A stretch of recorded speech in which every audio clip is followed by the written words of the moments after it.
I think moving to Woodbridge has created that sense of distance from our family. There's not a lot of a village around us, so we're probably fairly isolated. I think, trying to create that sense of belonging for children. Do you want me to wash them and you can dry it up?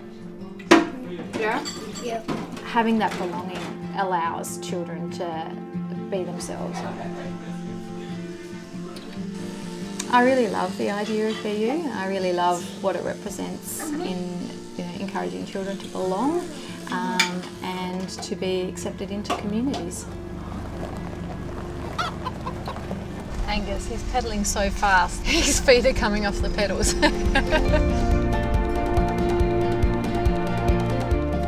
My name is Amy Robinson. I work at Woodbridge School.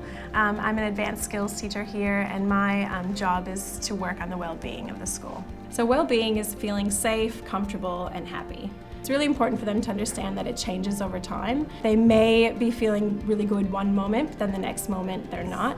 What is that message that we want all of the students, all of the parents, all of the community members to go away with? That they belong here. That they belong in the community. Yeah. It's okay to not be okay. Say that again. It's okay to not be okay. Yeah. Pretty much. I think the discussion about mental health has really changed in the last couple of years, and the department has now a whole new strategy for addressing the mental health and well-being of schools. There are definitely a lot of our teachers that are using the BU modules. Mr. Woolley's class, his 5-6 class, is doing an excellent job talking about resilience and how to make sure that the kids are being resilient in their day-to-day life. What is it? What is gratitude? Morgan? Gratitude's like not taking everything that happens to you for granted, being thankful for the good things. Yeah, nice. The research is out there that being grateful for things really does help happiness and does really enable you to show resilience when things are getting tough. All right, who's next? Henry. Where's Henry? Henry, what are you grateful for or proud of? You can say one or both. I'm grateful that we just finished the solar car. Oh my gosh, me too. I just love seeing the kids and hearing them be comfortable enough now these days. Obviously back in our day when it was not spoken about, or you went through a hard time and it took a lot to finally get attention. These days I've had kids come up to me, oh Mr. Woolley, I'm struggling a little bit.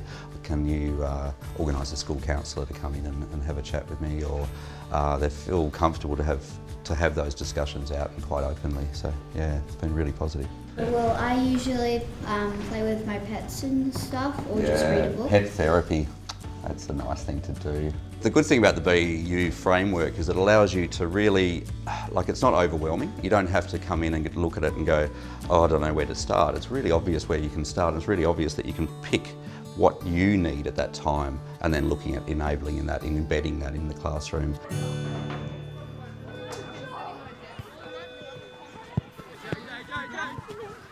All right, guys, so you all know that in term 3, you took the department's well-being survey. So this is the first year that I've taken on the role of well-being at the school. So over the summer, I researched lots of different ways that we can improve the mental health and well-being of our school.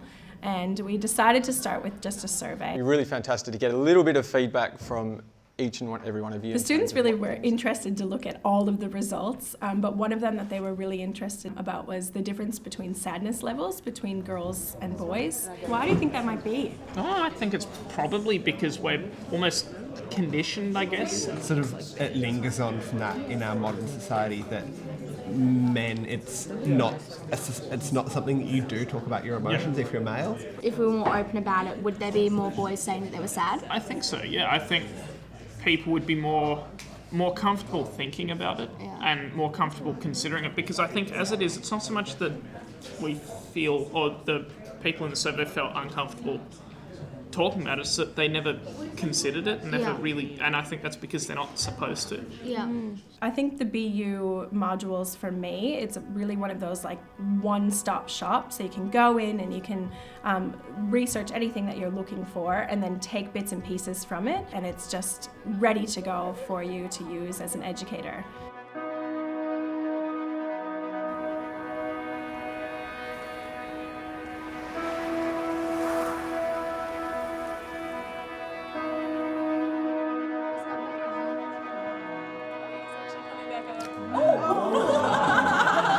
For our students, especially the secondary students, they worry about what the future is going to hold for them. That's what's great about this, is that we're seeing a real big change with the students. They're much more aware, they're willing to talk about their emotions and feelings, and the parents are even coming up and saying, oh, it's so great that my son or daughter is actually talking about their health and well-being now, and they're just much more open to the discussion.